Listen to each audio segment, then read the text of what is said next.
Me da un gusto nuevamente saludarles de parte de Iglesia Nazaret Sur. Estamos listos para este estudio de Sofonías. En esta ocasión iniciaremos con Sofonías capítulo 2.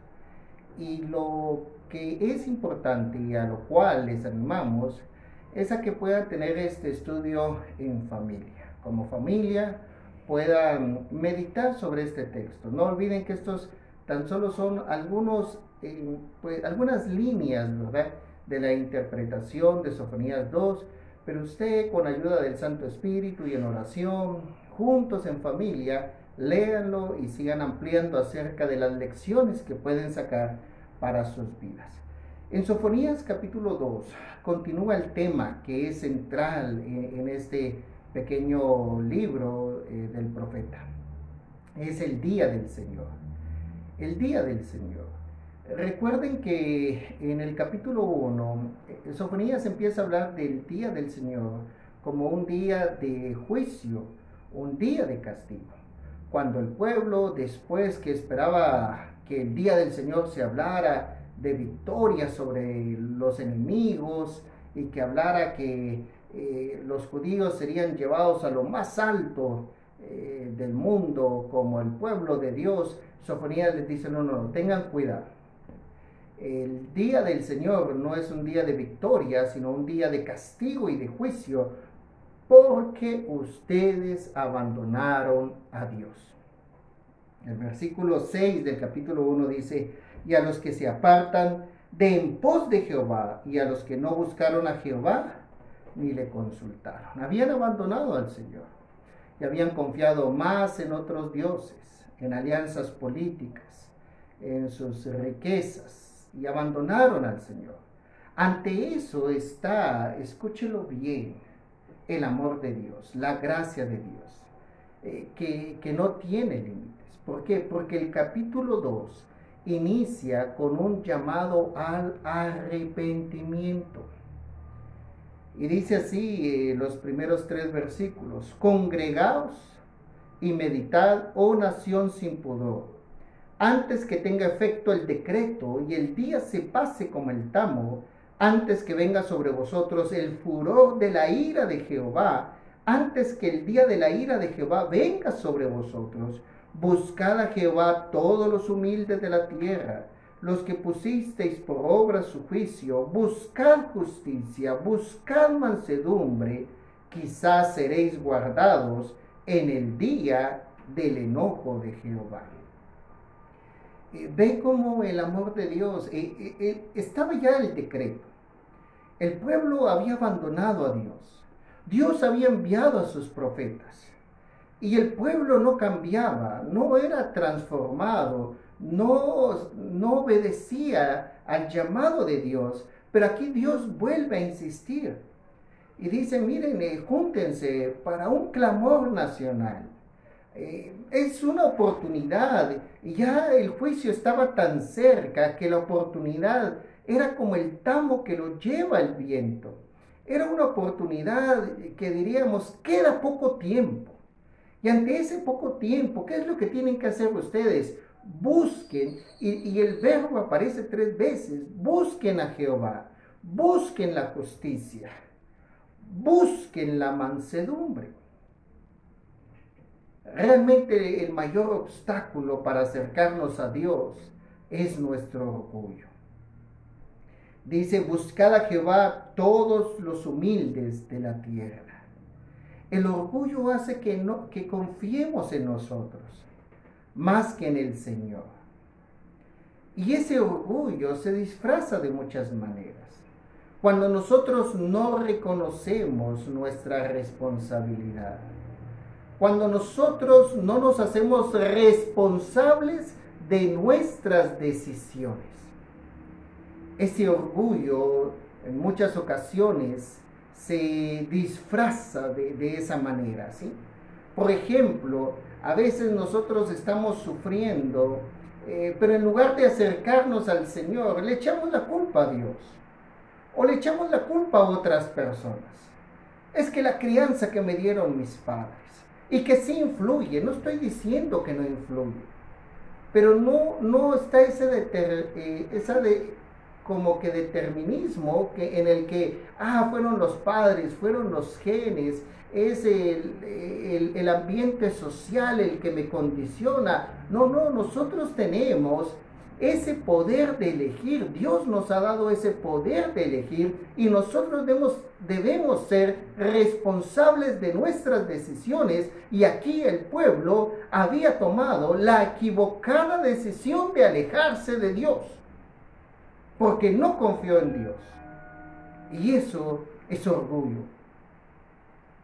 Es orgullo. Por eso nosotros tenemos que hacernos responsables de nuestras decisiones y comprender también, tener claro quiénes somos nosotros. Somos criaturas, Él es el Creador. Somos sus siervos, Él es el Señor. Somos los que estábamos perdidos, Él es el que nos buscó. Y hace ese llamado, ¿verdad?, al pueblo para que se reúna, pero esa condición era importante: buscar al Señor con humildad, buscar al Señor con mansedumbre y con justicia también. Allí está el llamado, y creo que el llamado sigue para nosotros hoy. Mucha gente, a pesar de todo lo que está viendo en este año 2020, sigue confiando en su sabiduría, en sus recursos, y no se acerca a Dios. Y si lo hace superficialmente, de tal manera que cuando ya se siente a salvo, sigue con su vida, así como aquellos del versículo 12 del capítulo 1, pues Dios ni fu ni fa. ¿Sí? Dios no tiene nada que ver en mi vida. Y es importante algo: cuando nosotros conocemos más a Dios, nos conocemos más a nosotros. Y Sofonías quiere decirle al pueblo que Dios es el Dios de todo el universo, de todas las naciones. Es el Dios de la historia, y de esa manera, cuando vean quién es Dios, pueden acercarse en humildad para pedir clemencia y que Dios los pueda perdonar. Por eso presenta el juicio, escúchelo bien, a naciones, para decir: Dios es el Dios del universo, por eso arrepiéntanse. Y tal vez usted lo puede ver más despacio, pero empieza con los juicios a los filisteos, que estaban al oeste de Jerusalén y de Judá. Y luego va con el juicio hacia Moab y Amón, que estaban al este. Y luego va con Etiopía, que estaba en el sur. Y luego con Asiria, que estaba al norte. De tal manera que el juicio se da a naciones que están en los 4 puntos cardinales, para indicar que Dios es el Dios que gobierna todas las naciones. Todas las naciones. Y es interesante algo más. Esas naciones, como los filisteos, como Moab, Amón, como Etiopía, o como Asiria, eran pueblos, civilizaciones con más poder militar, con más desarrollo económico, podríamos decir. Aún podríamos hablar civilizaciones con un mayor desarrollo en las artes y en la ciencia. Y escúchelo bien, era más fácil que estas naciones sobrevivieran, y no Jerusalén o Judá, que no era una nación tan poderosa en ese tiempo. Sin embargo, sucede algo. Cuando viene el día del Señor barre con todo, destruye todo. Y eso debe traernos temor de quién es Dios. Es un Dios paciente, es un Dios amoroso, es un Dios misericordioso, pero también es un Dios que cuando su juicio cae sobre la maldad de la humanidad, escúchelo bien, es de temer, ¿sí?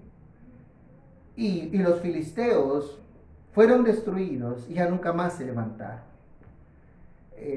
Moab y Amón fueron destruidos como Sodoma y Gomorra, dice, que quedaron sus ciudades inhabitables, sus tierras inhabitables. Asiria, que se creía la ciudad más esplendorosa, llena de tanto poder, ella misma decía en el versículo 15, esta es la ciudad, hablando de Nínive, la capital, Esta era la ciudad alegre que estaba confiada, la que decía en su corazón, yo y no más. Amón y Moab se burlaban del sufrimiento que había llegado sobre Jerusalén y sobre Judá. Hay algo interesante acá. Todos estos pueblos desaparecieron. Esas civilizaciones desaparecieron. Sin embargo, ante todos los pronósticos, Dios guardó a su pueblo. ¿Sabe por qué? Porque Dios es fiel. En el verso 7 dice, será aquel lugar para el remanente de la casa de Judá. Allí apacentarán en las casas de Ascalón, dormirán de noche, porque Jehová su Dios los visitará y levantará su cautiverio. Hablando de la visita de Dios y que los traería de regreso. En el versículo 9, por tanto vivo yo, dice Jehová de los ejércitos, Dios de Israel, que Moab será como Sodoma y los hijos de Amón como Gomorra, campo de ortiga y minas de sal y asolamiento perpetuo. El remanente de mi pueblo los saqueará y el remanente de mi pueblo los heredará. Hablando de que Dios visitaría a su pueblo, y así fue. En la cautividad en Babilonia y otras naciones, Dios los guardó, Dios los bendijo, y cuando regresaron, pues la tierra de los filisteos ya no fue de los filisteos, sino para quienes regresaron. ¿Se da cuenta acerca de eso? Dios es fiel a su pacto. Dios es fiel, a pesar que nosotros somos infieles. Y habla mi pueblo, una y otra vez lo menciona. Se presenta como el Dios de Israel, pero también está indicando a su pueblo que es el Dios que gobierna sobre todas las naciones y trae juicio sobre las naciones. En el versículo 11 dice, terrible será Jehová contra ellos, porque destruirá a todos los dioses de la tierra, y desde sus lugares se inclinarán a él todas las tierras de las naciones. Si Dios traería después del juicio de Judá a un remanente, después del juicio a todas las naciones, Dios traerá también un remanente de todas las naciones que se inclinarán y le adorarán solo a él. Estoy seguro que si Dios nos permite la vida, el próximo jueves seguiremos sobre este capítulo 2. Pero veamos aquí algunas cuestiones ya. ¿Ve cómo Dios es el Dios de la historia que gobierna? Y hasta que usted no tenga esa imagen de la grandeza de Dios, de su poder, de su soberanía, usted seguirá viviendo en una vida llena de indiferencia, llena de orgullo, que no confiará en Dios, sino confiará en sus fuerzas, porque no conoce verdaderamente al Dios de Israel. Es el Dios que gobierna en todas las naciones y es el Dios fiel. A pesar de que su juicio es justo y es como un río impetuoso que arrasa todo al pueblo de Jerusalén y a todas las naciones, Dios tiene misericordia y se guarda un remanente de su pueblo y un remanente de las naciones que le adorarán. ¿Sabe por qué? Porque solo Él es Dios. Dice que los demás dioses serán ¿qué? Destruidos. Serán destruidos. Destruirá a todos los dioses de la tierra. Entonces todos los pueblos vendrán y le adorarán. Creo que en este tiempo Dios nos está mostrando quién es Él. Y nosotros debemos acercarnos a Él, desechando todo orgullo, siendo responsables de nuestras decisiones. Y qué mejor que como familia decidamos acercarnos a Dios, temer más a Dios, buscar la justicia, buscar la humildad, buscar cumplir sus mandamientos. Es el tiempo de confiar más en Dios y conocerle a Él. Queridos hermanos, lean en familia y oren buscando la lección de Dios para su vida. Que el Señor les bendiga. Un abrazo y bendiciones de parte de Iglesia Nazaret Sur.